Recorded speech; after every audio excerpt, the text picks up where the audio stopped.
মুফতি আমজাদ হোসেন হেলালি, ইস্তেগফারের কিন্তু হাদিস শরীফে বাক্যগুলো আছে বা ইস্তেগফারের কালেমাগুলো আছে, আপনি যদি বলেন।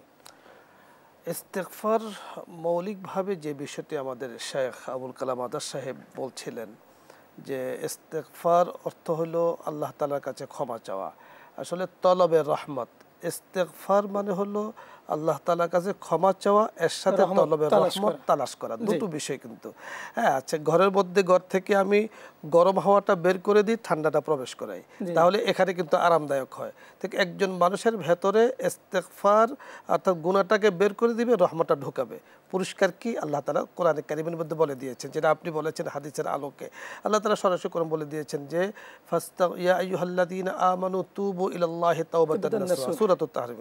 আসা রাব্বুকুম আইয়ুকাফিরা আনকুম সাইয়্যাতিকুম ওয়া ইউদখিলাকুম জান্নাতিন তাজরি মিন তাহতিহাল আনহার ইয়াওমা লা ইউখজিল্লাহুন নাবিয়্যা ওয়াল্লাযীনা আমানু মাআ নূরুহুম ইয়াসআ বাইনা আইদিহিম ওয়া বিআইমানিহিম ইয়াকুলুনা রাব্বানা আতমিম লানা নূরানা ওয়াগফির লানা।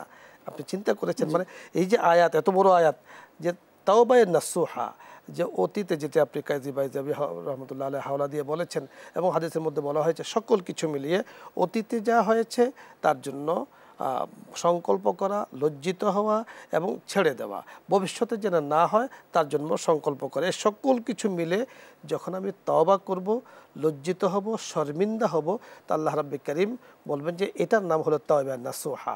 তো আমাকে তাওবা নাসুহা দান করলেন। এবং আমাদের মুহতারাম বারবার বলছিলেন যে সালাতুত তাহাজ্জুদের নামাজের এত বেশি গুরুত্ব আল্লাহ তাআলা কোরআনে কারীমের মধ্যে তাহাজ্জুদের নামাজের গুরুত্ব নিয়ে বলেছেন।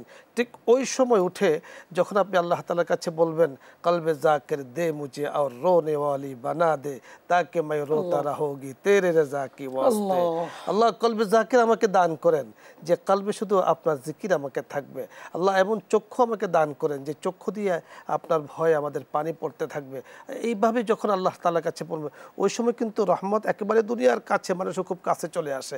রহমতের চাদরে যখন আমার দোয়াটা আল্লাহ তাআলা ঢেকে নেবেন, তো আল্লাহ তাআলা বলবেন যে তোমাকে এমন জান্নাত দান করব যে জান্নাতের পাদদেশে নহর, স্বর্ণের নহর প্রবাহিত হবে। এবং আপনি দেখেছেন যে নূরুহুম ইয়াসআ বাইনা আইদিহিম ওয়া বিআইমানিহিম, যে প্রতিটা মুমিনের সামনে আমরা দেখেছি দুনিয়ার মধ্যে অন্ধকার রজনীতে পাওয়ারফুল লাইট যখন থাকে, তখন আমরা দেখেছি এই আলোতে যিনি চলেন উনিও সাহায্য পান, অন্যদেরকেও সাহায্য নিয়ে থাকেন।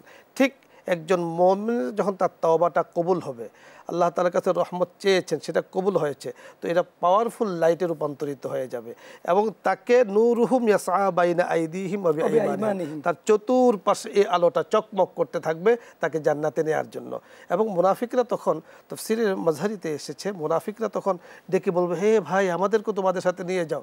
আল্লাহ রাব্বুল কারীম ওরা এই আওয়াজ দিতে দিতে তাদের এই আলোটা বন্ধ হয়ে যাবে, মুমিনরাই যাইতে পারবে, ওরা যাইতে পারবে না। আল্লাহ পাক মুমিনদের জন্য এত সুন্দর আল্লাহ তাআলা লাইট দিবেন, রাস্তা করে দিবেন জান্নাতে যাওয়ার জন্য। মুহতারাম, এখানে আল্লাহর রাসূল কিন্তু ইস্তেগফার করেছেন 70 বার বা 100 বার।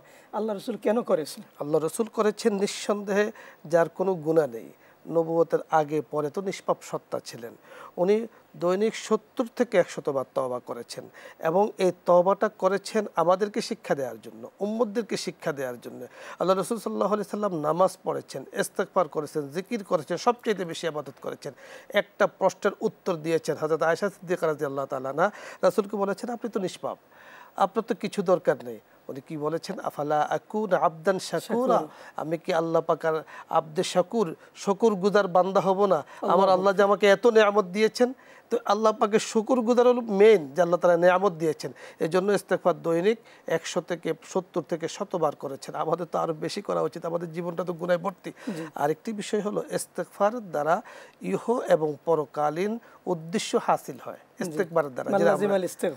জি নাম, যে ব্যক্তি ইস্তেগফার করবে তার ইহ জগতের পর জগতের কিন্তু তার উদ্দেশ্য পূরণ হবে।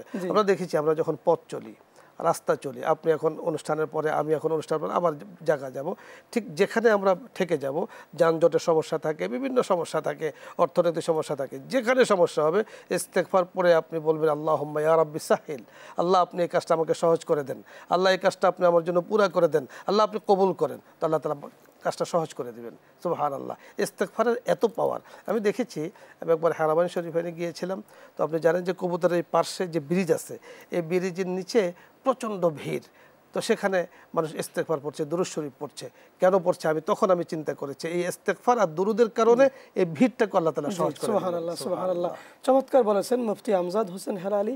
আসলে শুনতেই মনে চাই, কিন্তু সময় আমাদেরকে বাধা দিচ্ছে। ধন্যবাদ। কষ্ট করে আসার জন্য আপনাকে ধন্যবাদ। জাযাকাল্লাহ।